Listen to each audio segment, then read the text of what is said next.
Hello and welcome to another episode of Sports Talk with G. We have Chuck, aka TechBro, aka now the Locksmith, back with us again today. Just to start off the show, just recapping, 49ers destroyed the Cardinals. The defense was hampered with injuries, let up a lot of points, but MVP Ward, as the Locksmith says, with two picks, including a pick six. Offense dominated. Brock Purdy showed out. CMC dominated. Kyle was in his bag. Just a beat down of the Cardinals overall. We don't even need to really talk about the Cardinals game unless you had anything you wanted to add. No, first of all, thank you for having me back. I'm just going to say that a couple weeks ago, my prediction of Charvarius being the defensive MVP came as he was streaming down the field like a gazelle on the pick six. I was just thinking, the locksmith. What a guy. What a podcast. Our 12 listeners. Wow. Hey, we got 18 the last Dude, one. We're good. Okay, so if those 6 new listeners, took a prop bet of Charvarius pick six, they're very rich people. Anyway, MVP, happy to be back. We had to rename Chuck as the Locksmith after that one. The first thing I wanted to talk about is just previewing the 49ers versus the Ravens game. Obviously, this brings back memories of the Super Bowl and the Harbaugh years. Not great. But just kind of overview. I'll just give you my overview of the game, then get your quick takes. And then we actually have a fun debate topics for today that I have planned out. But the most important thing for me with the 49ers this game, as with all games against running quarterbacks, is containing Lamar Jackson. The 49ers historically, even as their defense has been dominant, has struggled against mobile quarterbacks. They often lose contain, and the quarterbacks are just running for days or just hanging out in the pocket and moving around in the backfield. So that's my number one key for this game. What do you think's your number one key? Yeah. So I might be a little bit alone on an island here. I'm not that scared of Lamar. I still, for whatever reason, MVP Lamar. No, I'm not trying to have a hot take. I still, whether I'm right or wrong, put him in the category of if you make him only throw, that's how you have to play against him. So similar to Jalen Hurts, don't lose the edge. I would spy Warner. So we have very good speed at linebacker. So just don't let him run. If he beats you, I don't see him. He's got 17 touchdowns on the year. I don't see him just throwing 4 touchdowns if you're just keeping him in the pocket. So obviously respect the Ravens, and I think they have the same record as us, 11-3 going. Yeah. But I think that's the way you have to play it, is if he just balls out and he shows that he's got the arm talent to beat us without running, that's tip your cap. But other than that, just don't get beat by these 40-yard scrambles.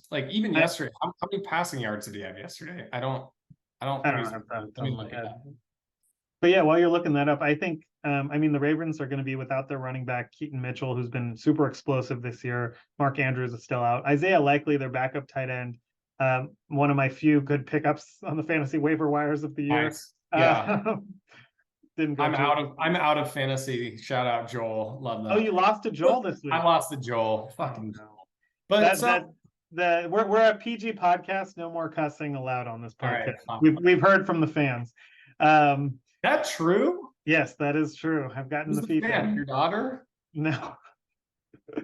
But I think for me, the other thing is defensive health is key. We have the defensive line. We got Hargrave and Armstead. Both didn't play this last week due to injuries. Got to get them back healthy.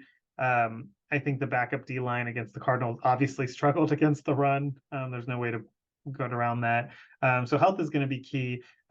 Before getting on to our debate, I need the Locksmith prediction for this game. So I'm just going back. So yeah, Lamar had 171 yards passing. He's got 17 touchdowns, 7 picks. Not elite passing numbers. He has 900 rushing yards. So I think it's pretty obvious what you want to try to stop. Yeah. Locksmith prediction, lock it down. Obviously, Niners -5.5. I'm not going to use the word fraudulent, but I think this is a good spot for the Niners. I think they're head and shoulders better than the Ravens. I think this will actually be a 10-point plus game, 2-score piece. Do you think if it rains, it's been really bad weather, do you think that'll change anything about the game and your prediction? Yeah, so if it rains very hard, yes, because Brock Purdy has notoriously small hands and literally just loses the ball. So good point. If it's pouring rain, that can change anything. We saw that in the Bears game a couple of years Mhm. ago with our buddy Trey Lance. Trey. But yeah, no, and again, I'm not trying to be hyperbolic. I think that the Ravens beat up on Trevor Lawrence. Mhm. It's like big deal. Lamar looks pretty good, but I don't think he's faced anything like us. I think By the we way, has there been a more overrated quarterback than Trevor and Trevor Lawrence? Lawrence. I was thinking the same thing. What is that? He looks He's terrible. fine. He's whatever. He's He was supposed to be the next Andrew Luck generational quarterback. I think Trevor Lawrence is at best fine. That's he all I is can. fine. You look at all of his stats are like 15 or 16 in the league. So Yeah. he's dead center definition of mediocre. But yeah, Locksmith, take the Niners -5.5. Yeah, 100% on that. Let's go. Lock number 2. Okay, we have I have 6 debate topics for 6. Okay. today. And we're gonna alternate who goes first. So basically, Sure. if you whoever goes first gets to pick which of the 2 answers they want. The other person has to come up with the debate on the other side. So it's going to be a new one for us. So you get to start going first on the first topic, then I'll go first. So the first topic is who's more valuable to the 49ers, Christian McCaffrey or Brock Purdy? So the stats is just McCaffrey, 1,292 yards running, 5.3 yards per carry, 13 touchdowns, 509 receiving yards, 7 touchdowns. Best running back in the league. Brock Purdy leading basically every QB statistical category, 3,795 yards passing, 9.9 yards per attempt, 69.8% completion percentage, and a 29-7 touchdown to interception ratio. Yeah. Okay. I think you go either way. I'm gonna go with CMC. And Okay. I just wanted to bring us back to when we made this trade and what my phone lit up, a text message from Govan we traded for McCaffrey. Govan, you remember what it said? I don't remember the exact, but I was like, I can't believe they gave up so much for I McCaffrey. can't believe they gave up so many picks. That was your text. That was dumb. So if we go through your history real quick, so not even in the top 5 of valuable players on the night. You hated the trade. This is getting good. No, but no, McCaffrey, I understand the argument for Purdy, but McCaffrey's like arguably our best wide receiver, obviously our best running back. Well, Debo and him. He's got, as you mentioned, on pace for over 2,000 yards, Total. Yeah. 20-something touchdowns. The guy's unreal. Like I would say Purdy because I understand like MVP's a quarterback award, but I've never seen anything like him. I don't think there's another running back even close to comparable to McCaffrey. I think if he's not in there, I think the field is not as open for Debo, Kittle, etc. I think Purdy again you could say Purdy, I'll let you go, but I think McCaffrey's one of one. I think you could probably find another accurate quarterback to help our team. So I'll go CMC. How about you? Okay. I mean, yeah, this is the very real debate all the NFL voters are getting into now, right? Because the MVP is the quarterback reward, but all the talk shows, everybody's talking about is McCaffrey or Purdy more important? And the overwhelming majority of people are just like, I think people are growing on Purdy, but they're still kind of saying Purdy is just a product of the system, product of the players around him. I'll take you back to 2019 season where we had a running back, Raheem Mostert, right? It's a good call. Who is currently tied with Christian McCaffrey for 20 touchdowns, leading the league with 20 touchdowns, which is crazy, right? You probably didn't realize that, but I mean, I knew he was having a good year, but no, that's yeah, a good stat. Just going back in Kyle's coaching days, I will admit Christian McCaffrey is by far the most dominant running back he's ever had as a head coach. But he's won with other running backs. We saw him win with Debo Samuel as playing his number 1 running back. I've also seen. That kind of goes against my argument, though. But I've also seen Jimmy Garoppolo play quarterback, and I never want to see him play quarterback again for the Niners. I would take someone else like Raheem Mostert playing running back for the Niners over I would take someone else like Jimmy playing quarterback instead of Brock. This is a tough one because I hate this one. I did leave him out of my top 5 most valuable Niners, and now I'm arguing against him.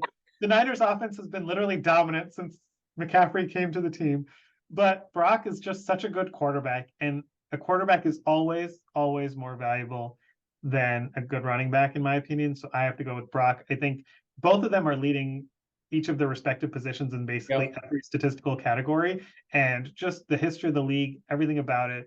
I've seen Kyle play with no-name running backs and be pretty good. I've also seen Kyle play with no-name quarterbacks and be terrible, despite what everybody thinks. We aren't winning with Beathard or Mullins and offset Jimmy G because of injuries. I think people are going to point to the Super Bowl year with Jimmy G against that argument, which I mean, hate. I'm pointing to the NFC Championship game with Debo as my argument. Yeah, I mean, I agree with you. So I think 99% of the time, 0.9% of the time, I agree. It's like a quarterback award. I just think McCaffrey's the 1 in 1,000 running back. And there was a good argument, like if you're ever going to give it to a non-quarterback. Well, yeah. So Adrian Peterson is the last running back, probably, right? Over 2,000 yards. Like, I think he's better than Adrian Peterson, just all around as a running back. So receiving, blocking, obviously running. He catches just large chunk passes. He runs wheel routes and just absolutely, like at the stem of the route, just loses people. I think this, like, there's no statistical measures that point one over the other. I think it's just if you think it's a quarterback's more valuable than a running back. I think the history of the league has shown a quarterback is more valuable, but I think for this team, it's a debate because McCaffrey is just, I mean, to be fair with the trade, like he was always injured. Yep.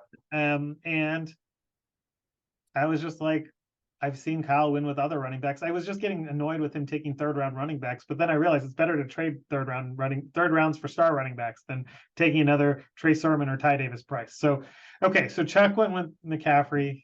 Yeah. I got Brock. The next topic is going to be more important for the defense. Nick Bosa or Charvarius Ward? My guy. Okay, well, you got to go first. So if you say my guy, I don't know what I'm going to say. I can't say your guy. I'm going to go with Nick Bosa. Yeah, say Nick Bosa. Just because you're the locksmith, you got MVP Ward. Nick Bosa, even though he's been, in our view, really not very good this year, he has double-digit sacks. I think we can we say he's good now? I just looked at his numbers. Much better now. I think he was the league in quarter. Yeah, he leads the quarter league in quarterback hurries, right? Pressures. He had 5 pressures this last game. I think it was obvious coming out of his holdout. He was slow. He started off slow. He's looking good again. I don't know. He looks bigger. Yeah. Looks faster. He's beaten the tackles. Obviously, the addition of Chase Young has unlocked the whole defense in the pass rush.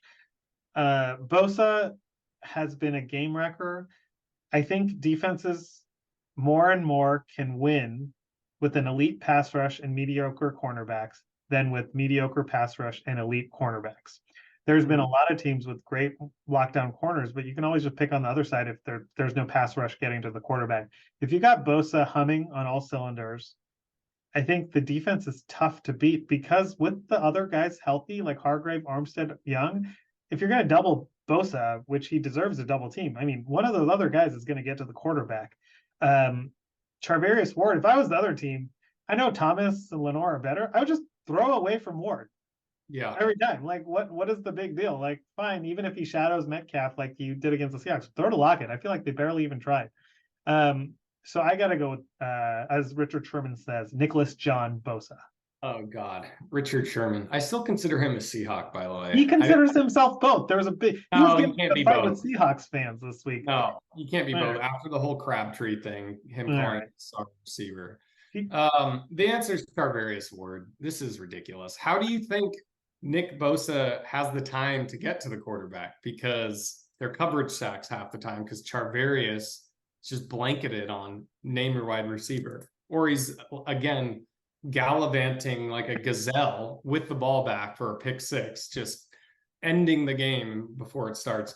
No, I agree. I mean, you could go either way, but I would say that let's remove Bosa. You kind of made the point that there's Armstead, there's Chase Young. I still think you could actually have a pretty decent pass rush. I think if you're removing Charvarius Ward from the DBs, I don't know what we're going to do. Who's going to cover anyone? So just from that simple fact, I'm going with my guy, Charvarius, Moonshot, Mooney, whatever you want to call him, Ward. I will say, I feel like with Kyle's team, it's always like if one cornerback gets hurt, we're screwed every year. It's always, I don't think, I know that you mentioned Ambry, Thomas, and Lenore. I don't think they're very good, man. I think they're okay, like on their have you second. seen the cornerback play around the league? It's not like amazing. Yeah. So you're making my point. Charvarius. All right. Next one. This is the big one. Kyle Shanahan versus Jim Harbaugh. Jim Harbaugh, 4 seasons as the Niners coach, 4 really, really high highs and some low lows. But the low wasn't really that low.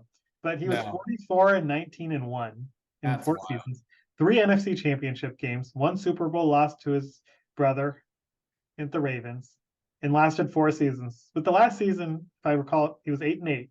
Not really that bad of a season. Yeah. But Jed York hated his guts. Wanted him gone ASAP. Dude, what did he say? Like, Kyle. Only men are allowed in this room or something. What did he say? What's the quote? I don't know. Like, let the men talk. And then we got Kyle, who's in his 7th season, 63 and 49, 3 NFC championship games, 1 Super Bowl loss to Kansas City. Chuck, the locksmith, aka notorious Kyle Shanahan hater. Yeah. You are up first. Okay, I'm completely 180ing on this one. I think it's Shanahan. Oh, you actually used that term correctly. First time anyone used the term correct. Everybody always says take their 360. Right, that'd be in the same spot. Well, I mean, sports stock writers, you're not astrophysicists here. Not like you, Govin. You're the first smart. I'm 180ing, meaning I'm flipping direction. I think you gotta go. I might have recency bias here, but I feel like this team kills the Harbaugh teams. This is the best, maybe the best. Not even maybe. This is the best Niners team I've ever seen. I think the Harbaugh team is completely different, right? They were just kind of hard nosed, line up in the I formation, Frank Gore up the middle. Except when we needed them to do Frank Gore. We needed them. We threw 3 outs to Michael Crabtree and that was fun. No, but I just think the way this offense is humming, I think Kyle Shanahan's almost like redefined the league, sort of Bill Walsh-ish. Bill Walshian, how would I say that? In terms of creating this motion offense, you see McDaniels doing it on other teams. All of his coaches are D'Amico. Salah's shitty, I guess, but Aaron Rodgers got hurt. Sorry, Salah's not very good. I mean, no, but so I'm going to go with Shanahan. I think he's basically redefined offense in the NFL. I mean, point differential. They're heavy favorites to win the Super Bowl this year, but Harbaugh was good. I just think, that kind of style of play wasn't too exciting. So maybe that's why I'm forgetting it a little bit. Let me ask you one thing. Yeah. Who's got it better than us? Yeah, I like that. That was cool. You were supposed to say nobody. Nobody, but that didn't work when we lost. Then okay, let me lay it out a bit. Who's got better than us? Well, the Seahawks had it better than us. The Ravens had it better than us. And it pissed me off because I don't like that. So that ruined the whole phrase for me. Watching Patrick Willis and Bowman fly in the middle. I mean, Dre and Warner is close, but Willis and Bowman was something special. Alden before his 18 arrests, that Alden Smith stunt. Before his 18 arrests. Okay, but let me tell you one thing. With Kyle, you get some easy games. You get some wins by 30. With Harbaugh, you were always winning by 2 points, 3 points. 2 points. Last one of the game, no matter what the conditions are, if Kaepernick was throwing great, you're still running it a million times. You're never going to open up the offense. You're going to bring in the jumbo packages that never worked, but we ran it every time. Because it's been proven that bringing in 18 extra O-linemen helps you get that 1 extra yard rather than spreading it out. But, something about Jim was just lightning in a bottle. First year NFC Championship game, Alex Smith revitalized his career, just turned it around. And there was something about Jim Harbaugh. You were saying it earlier, he's a true leader of men, but he's a man. He has a limited shelf life. And I think I was shocked when he was fired. I think we all were, because he was followed by the great Jim Tomsula Oh, and the great Jesus. Chip Kelly, my favorite UCLA coach. That was something. And Harbaugh's pretty dang good at Michigan, but he is a leader of men. I think he is a much more rah-rah type of leadership and more like sayings than Kyle. Kyle coaches with like 100 times better strategy in terms of play calling than Jim. Jim is an offensive guy, but like not really. I mean, there was no creativity to his offense at all. We ran the pistol, which was fine, I guess. But Greg Roman, I don't want to see him. He's not still calling plays for the Ravens, You're right? making me think of something. Hold on. I think the perfect combination would be Jim Harbaugh as like the head coach setting the tone, and then Shanahan as the OC. As the OC. But like Jim wasn't like an amazing strategist either. I feel like you need a better strategist because I don't think Kyle or Jim are great strategists. The game, No. but Jim, I mean, he will hold a special place in my heart because he brought 49ers football back. 49ers football was dead before Jim Harbaugh, and he should be. It was 4 short seasons, but 3 NFC championship games, a Super Bowl. He will hold a vaunted place in 49ers history, even if Jed New York will never allow that. Jim brought the 49ers their identity of toughness. Jim Tomsula and Chip tried to get rid of that, but Kyle brought that back. I will say one thing, Kyle is actually kind of a defensive-minded head coach at heart too, but he actually just has good play calls also. So that's kind of nice, unlike Harbaugh. But man, I miss Harbaugh sometimes when I just like see him like throw his hat on the ground on the sideline. So mad. It's just so funny in the khakis and the. What about the pumping up the quarterbacks, just banging their shoulder pads before the game and all that? I mean, Jim was good, but I love Jim. This isn't a anti-Jim. Jim's the guy. Jim's my guy too. Jim's your guy. Okay. Next topic. What is the better punt return strategy for the Niners? God, the Jesus. This put nobody back there versus put somebody back there. I'm going first because I have like a strong passion for this. The Niners, dating back to my aforementioned guy Jim Harbaugh, would be better off historically over the past 15 years just never putting a guy back to return punts. Ever. The 49ers, let me repeat that again. The 49ers should abandon the punt return position, try to block the punt with an extra guy, and just let the ball bounce. I don't care if it'll be downed by the defense inside the 10. I don't care because whenever I watch the Niners return a punt, I just think of Kyle Williams. And I'm sorry, but not like the Niners have had an elite punt returner since then either, because Ray also is fine, but he fumbles a decent amount too, dating back to his Steelers years. And I can't remember the last time. I'm sure someone of our maybe now 14 listeners will correct me on this stat, but I don't think the Niners have ever broken a big punt return for a touchdown in ever. Ted Ginn has been there. Ted Ginn Jr., that shout out. One thing I know is that Kyle Shanahan doesn't care about special teams. It would think, to me at least, he would have thought about this strategy. Put nobody to return. Let me say this again in bold. The 49ers should never field a punt returner and should just try to block the punt with an extra guy. Just let the ball bounce. No risk of a fumble. No risk of some idiotic hold. Nothing like that. That's my take. No punt returner ever again for the Niners. Kyle Shanahan, call me up. Let me be special teams coach. Okay, you go. Hey, field positions on the phone. Wants to talk to you.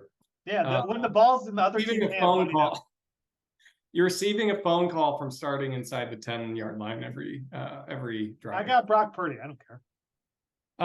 Just in case you're curious, Dana McLemore is our all-time Mr. McLemore, 1982 to 1987, 1,500 punt return yards. After that, John Taylor. You wouldn't know any of these people until Ted Ginn, 5th all-time. Who was our last punt return touchdown? When was that? I feel like Merton Hanks. Am I completely making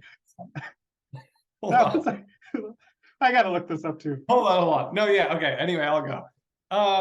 Wait, let me look this up for you. Wait, so I would say I get the spirit of your argument, but I would go with field a punt returner and just have it be your best hands player and instruct them to always fair catch every time. So whether that's Brandon Ayuk, they've had Debo back there. I don't think Debo's their best hands guy, but literally just have the instruction is never return it, because I don't think they muff unless you're Kyle Williams. That was Ronnie Bell he muffed one earlier. It fumbled it basically out of bounds. This one he got super lucky. This He game. needs to never. But yeah, so what I'm saying is just he fumbled it out of bounds. It hit him in the abdomen. I guess you're right though, because you can almost decide midway. They have to make that decision of should I even catch this or let it bounce.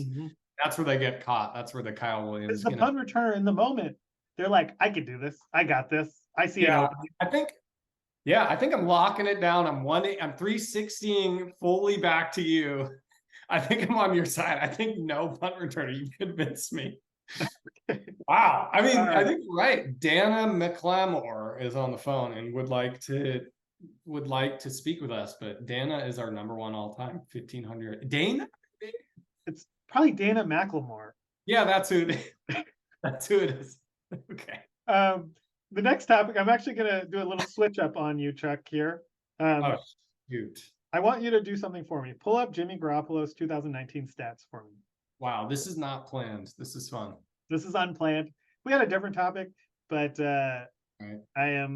We're audibling as Colin Kaepernick did from a Frank Gore run on the goal line to a Michael Crabtree fade. We did. Yeah, that's what we did. I forget how many fades we did between the Super Bowl and the Seahawks game in the NFC Championship. Having Kaepernick who can't put any air under the ball, throwing fades, just gunning it. A line drive 80-mile-an-hour fade round to a guy who can't really jump in Crabtree, so it worked out. Jimmy G stats. Sorry. Okay. I'll find it. Give me a second. I'm technically challenged. Good radio. Need a product manager, anybody? A senior product manager, let us know. No, it's because I'm stuck. Okay, I got it. Go ahead. Okay, read me a stats. All right, 2019. Yeah. So 2019, 16 games played, 69% completion percentage, 3,978 yards, so just shy of 4,000 yards, 27 TDs, 13 picks, quarterback rating 102. Pretty good. Pretty good, actually. Surprisingly, pretty good. I mean, I'm going to repeat Brock's stats. Well, that's why people don't like Brock, Open. I'm just repeating. Through 14 games, 3,795 yards, 69.8% completion percentage, 29 touchdowns, 7 interceptions. So, wait, what is his average pass attempt though? 9.9. Yeah, Jimmy G's around 8. Yeah, so that's a big difference. So, I was pretty surprised because someone was bringing up this as an argument, right? Jimmy G in 2019 was just as good as Brock. The stats aren't that far up, but still Brock beats him in every category. I agree. That's shocking. They're not that far off. They're not that far off, right? But the visual evidence of the game couldn't tells you they couldn't be any different as quarterbacks, right? Yeah. Brock is the gunslinger Jimmy wanted to be, but Jimmy just threw it to the other team. Or when he tried to throw it to the 49ers guy down the field, it would be like 20 yards over their head. I never saw him complete one deep ball, I swear. I don't think he did. What was his long of the year? We can't use long of the year. You have to use long air yards, right? Because the Niners have led the yards in the league in yak like every year of Kyle Shanahan's tenure. So I would just say, so maybe is Kyle Shanahan the MVP because he goes to the Raiders this year? Shout out Ryan. But no. But our Las Vegas Raiders, he gets a head coach fired, a GM fired. He can't beat out a rookie. But what I was going to say about Jimmy is, right, I think we remember Jimmy as being horrendous, right? And we remember the Emmanuel Sanders touchdown pass that should have been. We also can talk about our little George Kittle pass that was completed. That was a little push off called. OPI, yeah, okay. Yeah, I mean, come on. But are we misremembering Jimmy Garoppolo? That's my question to you. Are we misremembering how good he was? I think you might be right. Even in 22, man, he was 16 touchdowns, 4 picks, rating of 103. Like, I'm not saying he's amazing, but I think you might be right. He's better than we thought he was. But there's something about the eye test with him when we're seeing these numbers in a vacuum, in absolute terms, they're good. But relatively to the talent he has around him, you're seeing what they should have been with Purdy. And so relatively, he's bad. Absolutely, he's good. I'm just watching all this terrible quarterback play this year, and I was like, yeah, we could have done worse than Jimmy in 2019. Obviously, if Kyle had scattered quarterbacks and taken Mahomes, would have been nice. But like Jimmy, I hated watching him play, but watching quarterbacks this year has made my eyes bleed. There are Oh, so it's many so bad. just such bad quarterbacks playing football and making millions of dollars. It's obscene. Yeah, it's almost something's wrong with the NFL this year. It's like all backups, third stringers. I don't know who have to. Bailey Zappi's out there slinging it. Dude, I like this Rudolph, exercise. I think, is getting another shot with the Steelers. Rudolph, Trubisky, just how are these people? Literally, Joe Flacco's playing, and he's one of the better quarterbacks. Literally, Joe Flacco. I would use Joe Flacco to make a joke, but I can't make a joke because he's literally playing, and he's playing better than the quarterbacks. And he played the game of his life against us. Yeah. Which makes me hate him Jesus. forever. Okay. Last topic. Joe Flacco's got it better than us. That's the problem with that saying. Go ahead. Oh, man. Okay. Is Keegan Murray the best 3-point shooter ever, and why? 47 points, 12 of 15 threes, made 11 in a row, 1 point. Second year out of Iowa, legend, Kings, legend, 3-point god. Keegan Murray, going to come for all of Klay Thompson. He's a bigger Klay Thompson, better defender. He's going to be a better player than Klay Thompson. Oh, this is sickening. Are you serious? Let me start there. Is Keegan Murray the best 3-point shooter of all time? In the last 4 days, he's the best 3-point shooter of all time. What did Steph shoot yesterday from 3? What did Steph shoot? Yeah, that's a good argument. Let's do 1 day. 0 for 8. He must be the worst. He's lost it. He fell off a cliff. Steph is gone. Oh my God. So wait, do you mean right now in the game, or do you mean all time? Just a proud Kings fan. That's all. I'm not saying anything else. Okay, so Steph Curry's obviously the best 3-point shooter of all time. I would say but next. I actually want your Warriors' take on how good do you think Keegan Murray can be? Okay, I think Keegan Murray, that was pretty impressive that he had a chance to break Clay's record. Like it's his second year, right? So that's pretty unbelievable, I think. But what makes, I think, Curry and Clay, and maybe Keegan can live up to this, is the constant attention. They're the two guys that every team scheme against. They're doubling, they're sending, they're trapping off screens, and they're still hitting those shots. Mm-hmm. Where Keegan, I feel like, is still in that shooter role. Like he's having, you can tell me, did most people create for him, or does he create it most of his threes? He's doing a little bit more creating, a little bit more ball handling this year. He's still reliant on Fox and Sabonis. He does a lot of the action off Sabonis. One good thing Sabonis is good at is setting picks. So he gets some shots off of that. I will say he's growing his game a lot. On the offensive end, I think he's struggled a little bit more actually offensively because he's been playing as the main defender because we got Harrison, aka Do Nothing Barnes, at the 4. So Keegan is guarding like kind of the big 3-4 combo guys on the other teams. So he's exerting a lot more energy, and he's been really good at defense. I think his shooting is still rounding into form this season, but I think he has potential to be a 3-level scorer. He's young. This is interesting. I just looked up his stats next to Clay's stats for their second year. They're very similar. It's like 16, 40% from 3. Keegan's making more threes, but it's a little bit different of a game, given all we do is shoot threes. Yeah. I obviously don't think he's the best 3-point shooter of all time, but he's off to a good start. I'm impressed. I didn't know he averaged that many points. 16. Yeah, he's the Kings. If he develops into that true quote unquote third star, if we count Sabonis as a quote unquote star, Kings are legit. I think the Kings are a really good team. Kevin Huerter and Harrison Barnes have kind of fallen off. Barnes is just so bad. I can't stand watching him play basketball, but I think the Kings are going to be NorCal's finest for years to come. Well, you know how I feel about the Kings. I like the Kings. I think while you wear your championship hat for the Warriors. I mean, the most recent one. Oh, this thing I didn't even know I had this on. This is weird. All right. I think that was a kind of a fun little spin on our podcast today. I think that was we'll do a lot more of these debates. They're kind of fun. I wanted to ask you, the Locksmith. Lock it down. You had your lock of your week. Tell me your favorite kind of upcoming plans for the holidays. Dude, going to New Orleans, not over the holidays, but going in February. And what's funny is I've asked at least 4 or 5 of our friends that have been to New Orleans. It's one of their favorite places ever, best food. They're super excited. I ask you, you're the only one that's like, I hated it. It was I terrible. hated it. Yeah, but you're a Maybe it's 'cause I'm a vegetarian. vegetarian. Yeah. I was there for a conference, not getting drunk. Oh, right. Everybody But I else mean, there, but like, well, yeah, they're it was cutting boring. frog legs off and putting heads and stuff. I mean, vegetarian's a tough one.